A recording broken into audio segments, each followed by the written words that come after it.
Today we're exploring one of the most surprising and perhaps most misunderstood of the Noahide commandments, the prohibition against eating parts of an animal while it is still alive. In Hebrew this is called ever min hachai, and in its simplest form it means that a human being must not cut off a piece of a living animal and eat it. At first glance this might seem like a primitive rule, something belonging to a distant past. But when we look more closely, it reveals a profound moral idea. The principle of tza'ar ba'alei chayim, the prohibition against causing unnecessary suffering to living creatures. And this is where the commandment gains its modern relevance. Throughout the centuries, rabbis have treated this command not as a narrow technical law, but as a window into the ethical responsibility humans have toward animals.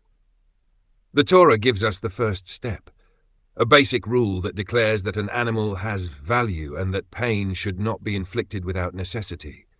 But the Talmud and the later rabbinic tradition take this principle and develop it further, turning it into an ethical lens through which all human interaction with animals is evaluated. From this one commandment, the rabbis derive prohibitions against animal fighting and against frightening animals for entertainment. They insist that one must feed one's animals before eating oneself. They forbid overburdening a working animal. They require a person to help an animal that has collapsed under its load, even if it belongs to an enemy. And when an animal is injured or ill, they obligate us to prevent further suffering. All of this flows from the same principle. Unnecessary pain is incompatible with the divine will. And here is the key point. The Torah gives the foundation, but it is our task to understand its intention and to let that intention shape a broader ethical system, just as Judaism has done throughout the ages. So does that mean that Noahides can do the same? Yes, it does. The 7 Noahide laws were never meant to be a complete legal code. They are the minimum standards for a just society. But they also point in a direction. They tell us something about the kind of world God wants human beings to build. When we understand the prohibition against eating from a living animal, we also understand the principle behind it. It is not merely about stopping a barbaric practice of antiquity. It is about a deeper posture, that we are responsible for the creatures dependent on us. That the power we hold over animals does not grant us the right to inflict suffering. That compassion is an expression of the divine image within the human being. From this principle, a modern Noahide society can develop its own standards for animal welfare.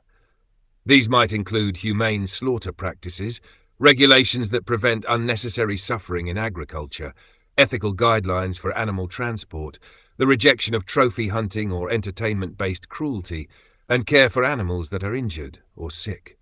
All of this grows naturally from the same moral root. This also reveals something important about the Noahide laws. They are not restrictive, but directional. They are not meant to confine ethics, but to open it. They encourage not only the avoidance of wrongdoing, but the cultivation of justice. Judaism provides an example of how a single commandment can expand into a full ethical framework, and Noahides can do the same, in their own way, in their own time, for their own societies. In this way, an ancient commandment, often overlooked, can inspire modern approaches to animal welfare. It can help us see something deeper, that ethics is about more than legal texts.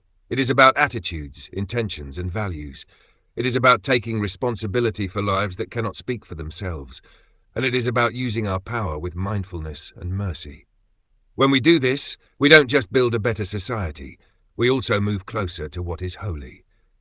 Thank you for listening. If you have thoughts, additions, or corrections, feel free to leave a comment. The Yeshua community deeply appreciates your perspectives.